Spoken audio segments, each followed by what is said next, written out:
Thank you for making me a mom. A new life, still small, had taken up residence in my womb.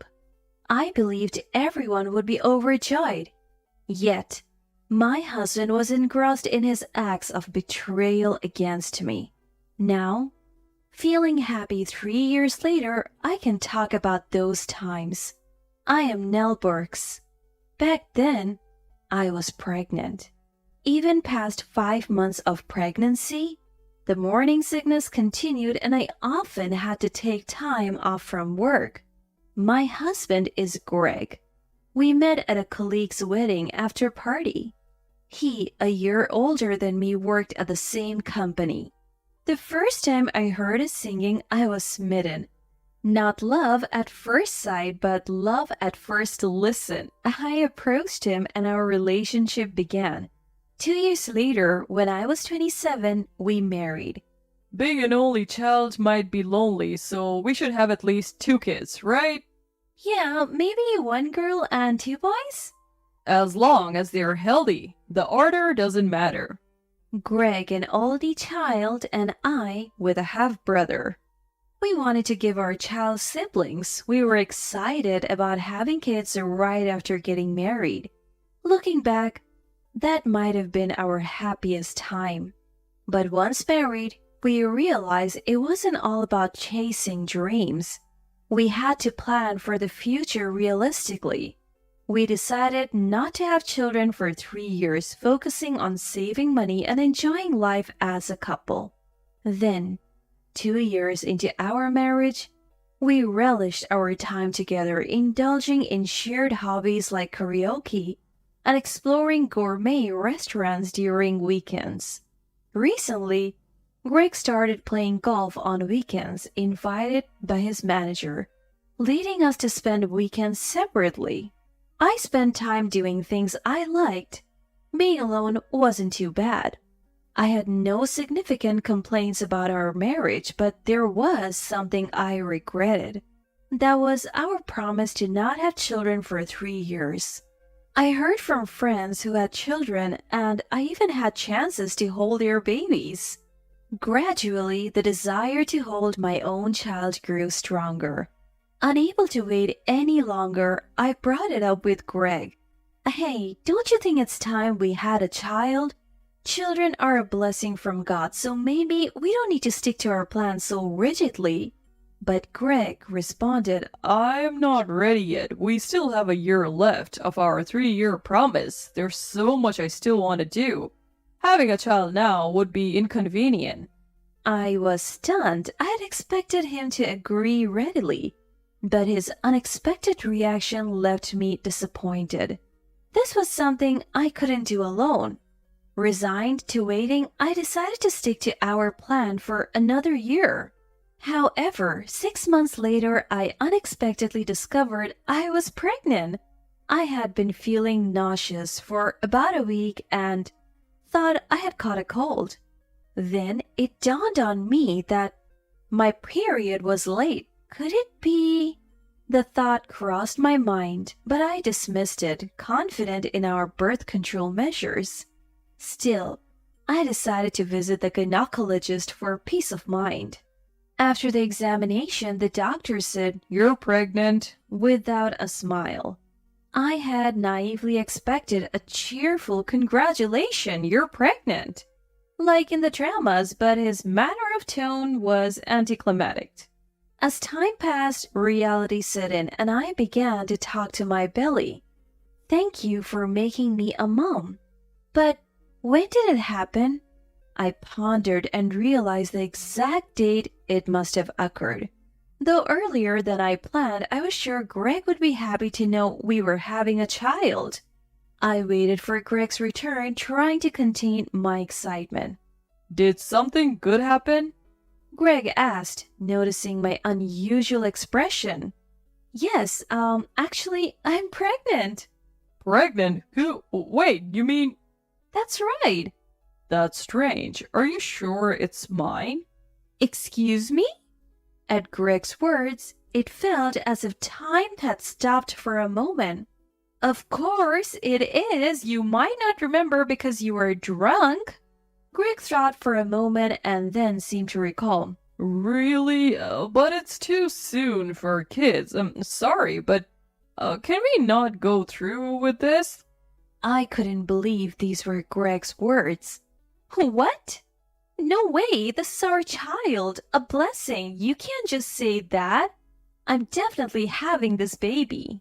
Seems like there is no convincing you. Go ahead and have it if you want. From heaven to hell. Greg's indifferent words felt like a fall. His attitude changed dramatically afterwards. Isn't your morning sickness a bit exaggerated? Greg, insensitive to my struggles with morning sickness since the early stages of pregnancy, threw harsh words at me. I didn't expect him to fully understand the hardship of morning sickness, but at least a few kind words wouldn't be too much to ask for. I'll eat out, so don't bother with dinner, or the smell bothers me. I'll sleep in the next room, he would say, increasingly avoiding me and my frequent nausea. Greg's occasional weekend golf had become a weekly routine, and today he left early again, invited by his manager. He's forgotten again. I noticed Greg had left his bag behind and thought I might still catch him, so I called his mobile phone. Huh? The sound of a mobile phone vibrating came from inside the bathroom. Looking over, I saw Greg's mobile phone ringing on top of the paper holder. Forgetting your mobile phone too? You're really hopeless. I picked up the phone. Excuse me? I saw the caller ID on the screen. An old hag. An old hag? Who's that? Just then, the sound of the entrance door opening echoed. Greg had come back to retrieve his forgotten item. In a rush, I hit the stop button on my phone and hurriedly put Greg's phone back in its place. What are you doing? His eyes narrowed as he snatched his mobile phone.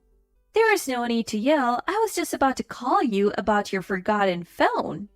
I'm in a hurry, so... Without saying anything more, Greg grabbed his bag and phone and left. The words, an old hag, remained vividly etched in my mind.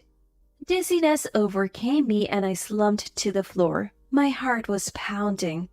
I could hear its beats. I am not so oblivious. I had a vague sense that something was off with Greg's behavior. Yet somewhere in my heart I hoped I was mistaken, but my hopes were shattered. We had planned to go to Greg's parents' house for Christmas, but I couldn't because of severe morning sickness. Say hi to Kaylin and the others for me.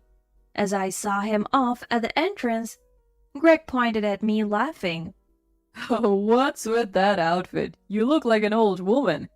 It's embarrassing. How cruel. Such words shouldn't be said even in jest. I could no longer feel a shred of affection. How are you feeling? Is the morning sickness still going on? The day after Greg left, I received a call from my mother-in-law, Kaylin, who expressed her concern.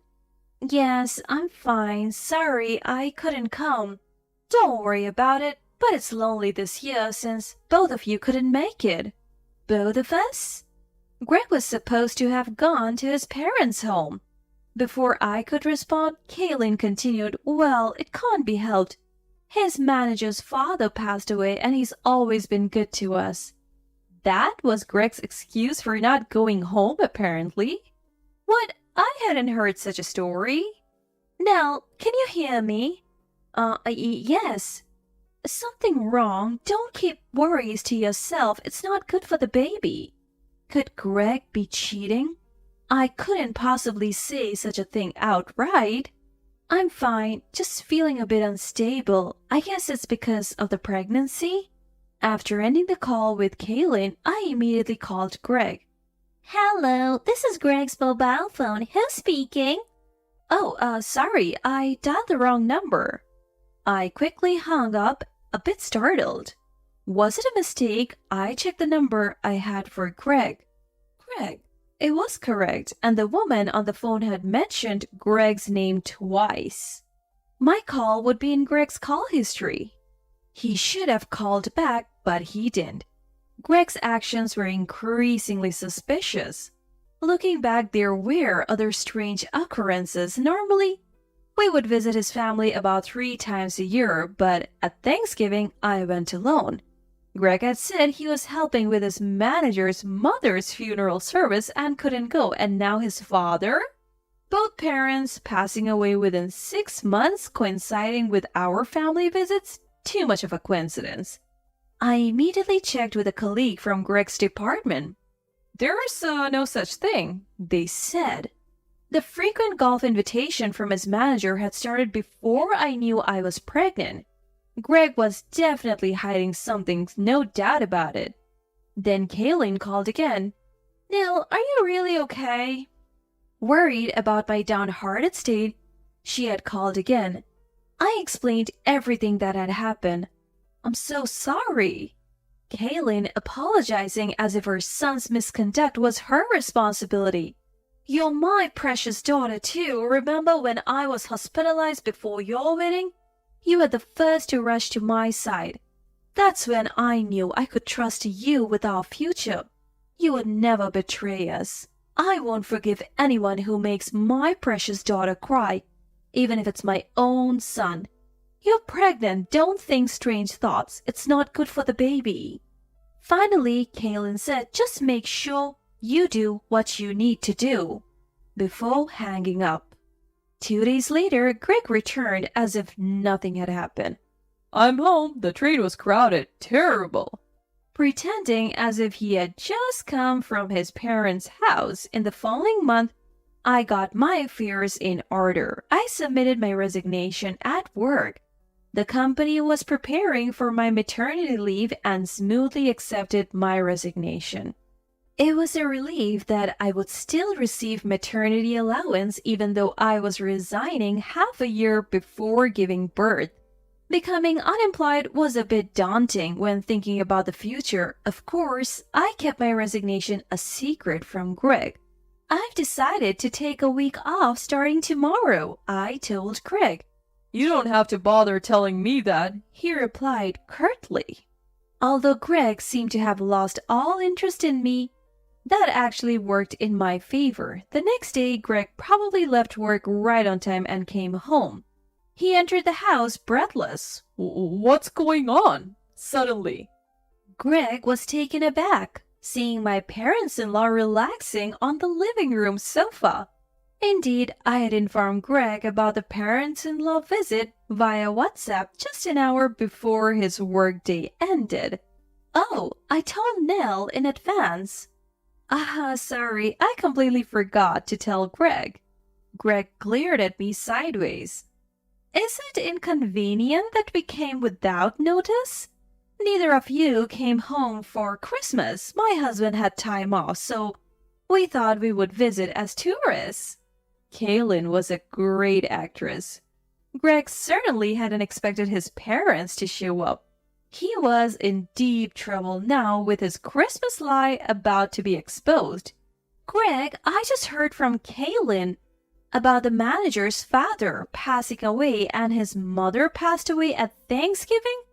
Poor manager. Yeah, that's right. Greg's face was covered in sweat, not just from the surprise of his timely return home, but also from the fear of being exposed. Sorry. The funeral service was sudden. I kept quiet because I thought it would be suspicious. Suspicious? Who would suspect and what exactly? I imagine the same question mark appeared in the minds of the three of us, excluding Greg. Realizing this, Greg quickly changed the subject. Mom, Dad, have you had dinner yet? Let's go out and then hit a singing bar. It's been a while. Karaoke was not just mine and Greg's hobby, but also a favorite pastime for my parents-in-law. A family outing to a singing bar was a rare event. We quickly finished dinner and went to the singing bar. Greg, having seemingly forgotten the inconvenient truth from earlier, proudly showcased his singing. He probably thought he was buttering up his parents, but he was actually digging his own grave, completely oblivious to it. Since all four of us are here, let's do a duet. Kaylin took this opportunity to execute her plan. That sounds great. Let's start with David and Kaylin. Show us how it's done. Thanks to Kaylin's quick thinking, an unexpected opportunity came my way. Next up, Greg and Nil. Nil, why don't you pick the song? Okay then. I dragged a reluctant Greg to the stage. The song title displayed on the screen was a recently popular one about infidelity. What? I clearly saw Greg's eyes widen in shock. Oh, a nostalgic choice. Kaylin chimed in. Greg, not even hot, was sweating profusely. As I linked arms with him, Kaylin said directly, Greg, sing more seriously. Are you sweating because you're guilty of something? Speaking of which, when David and I were newly married, I suspected him of infidelity. Yes, I remember. It was a complete misunderstanding by Kaylin. It taught me never to anger my wife. Greg, you better be careful. Looking closely at Greg, his sweat-drenched face had turned pale. I'm fine. Just had a bit too much to drink. Huh? Drank too much? Greg usually only drinks cola at karaoke, not alcohol. Even today, he only had a sip of beer at first. Oh, are you okay, Greg? Don't overdo it. We are going back to our hotel, so let's call it a night. After saying goodbye to my parents-in-law who returned to their nearby book hotel, Greg and I went back to our condominium. The next morning, leaving Greg at home saying he wasn't feeling well, I went sightseeing with my parents-in-law. Even at night, Greg didn't come out of his room. So I called out, Hey, are you okay? Kaylin said they are leaving tomorrow. Seems the unfamiliar hotel is tiring them out. They prefer their own home. Really? It's a shame I couldn't spend more time with them since they came all this way.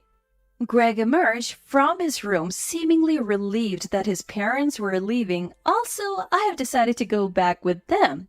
Greg appeared completely revived, knowing that the house would be empty except for him a while. That's good for Mom and Dad. You should relax too. Now, I'll take you to the station tomorrow. The next morning, I said goodbye to Greg at the station and left with my parents-in-law. And that night, wow! Greg was shocked, as if he had seen a ghost.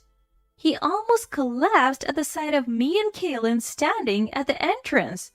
Dropping his beer in surprise, it seemed he was literally taken aback. While feeling this, I just looked at Greg coldly without saying a word. Only David, my father-in-law, had actually gone home. Kaylin and I had returned to the condominium after some time. Oh, you've spilled your beer? No need to be surprised. We are not ghosts, you know. But Mom, you guys were supposed to go home. Huh? Yes, David went back alone. I'm staying here tonight since I'm alone, but who might be visiting? There's a woman's coat hanging there. Oh, that, a colleague from work. Others were here until a moment ago. They left and she's the only one now. The woman must have hidden when we unexpectedly arrived. Peeking into the room, a young woman timidly appeared from the balcony. Good evening. Oh, sorry, just needed some fresh air. Mr. Greg, I'll be leaving soon. After saying that, she picked up her bag and left. I recognize that woman. Isn't she from Greg's department? Her voice sounded like the one on the phone. You could have at least informed us. She left in such a shock. Greg finally stood up and grabbed a new beer from the fridge to drink. You know, it's not good for a married man to be alone with a young woman when his wife is away. Kaylin remarked sarcastically, making Greg spit out his beer. I was thinking of saying hello to your always helpful manager before leaving. No need to bother going all the way to the manager. It will be a laughing stock for an older woman to show up at the company.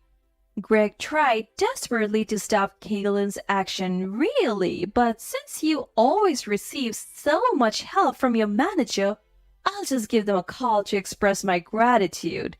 Saying that, Kaylin picked up Greg's mobile phone from the table. Mom, stop it. Greg frantically tried to retrieve his phone, but Kaylin was determined. Just lend it to me. It was the first time I saw the usually calm Kaylin raise her voice. Kaylin looked straight into Greg's eyes. Greg, is it really so embarrassing for me to thank your manager? It's not that, but... Unable to meet Kaylin's eyes, Greg responded in a small voice. Then it's fine, Greg, you make the call. Greg seemed to realize he couldn't anger his mother any further. Suddenly, he bowed his head towards Kaylin. Mom, sorry, I meant to tell you the truth. The girl from earlier, it's not just a fling, actually she's pregnant. So I'm going to marry her and take responsibility. What? I was utterly stunned by Greg's shocking confession. Greg, do you realize what you're saying? There's also your child in Nell's womb. How will you take responsibility for that?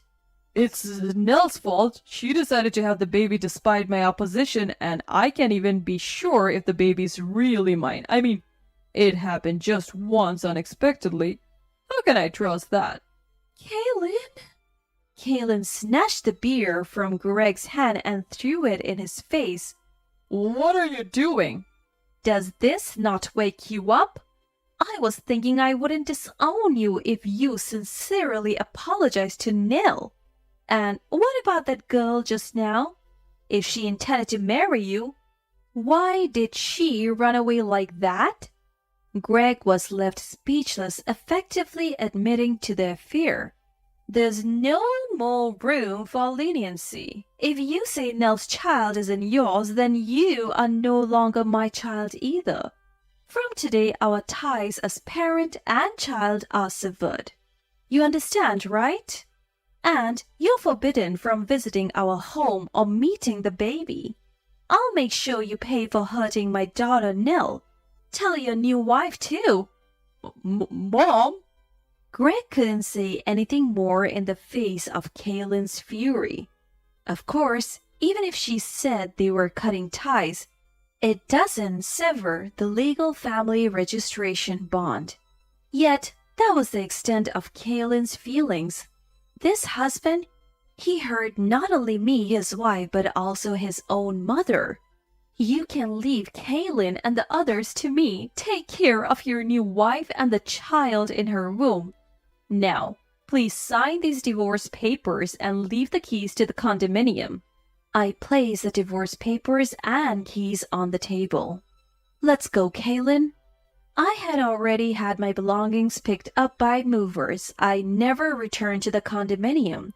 The next day, I finished my resignation at the company and went home with Kaylin. A few days after returning home, I received a WhatsApp message from Greg. The main points were, he filed the divorce papers, he would give me all the money we had saved together, asking me not to hire a lawyer. No words of regret, no apology, just thinking about his own skin. I had no more lingering feelings. A few days after receiving WhatsApp from Greg, the father of his affair partner went out of his way to visit our family soon. I'm terribly sorry for the trouble my daughter has caused. He didn't want the matter to become public and offered settlement money. It turned out she wasn't even pregnant. Greg separated from her and resigned from his job. From what I heard from a colleague, that woman left the company and soon got engaged to another man. Rumors suggested that her parents hastily arranged a match to vanish her relationship with Greg like mist, pushing her into a new engagement. Greg divorced his pregnant wife. After that, a female employee from Greg's department resigned. These are the only two facts officially recorded at the company. Anything about Greg's relationship with that woman or their subsequent lives remain mere whispers and rumors. Nevertheless, labeled as the lowest man who cheated on his pregnant wife, Greg managed to turn all the female employees at his company against him. Unable to bear the scandal, Greg left the company 6 months later. The marital bond was severed, but the connection between me and his parents continued. To me, parents-in-law were technically adopted parents. Before our marriage, Greg had said, Eventually, Dad and Mom will be under Nell's care, so I want Nell to have a share of the inheritance. he had asked his parents to adopt me. I had lost my parents early and was raised by my grandparents. Knowing my family circumstances, parents-in-law had adopted me as their daughter. It's safer for you to give birth here. Kaylin made various arrangements so I could deliver near my childhood home. Thanks to her efforts, I safely gave birth to a healthy baby boy. Hoping he would grow up humble and kind, my adopted parents named him Charles. Mom! My 3-year-old son, playing with Kaylin in the yard, ran up to me. I'm home. I picked up my son, gazing at the sunset. Everyone perceives happiness in their own way. I want to show my son various beautiful scenes in life. Nell, stay strong. I felt as if my father and mother, who had passed away early, were smiling at me from the heavens.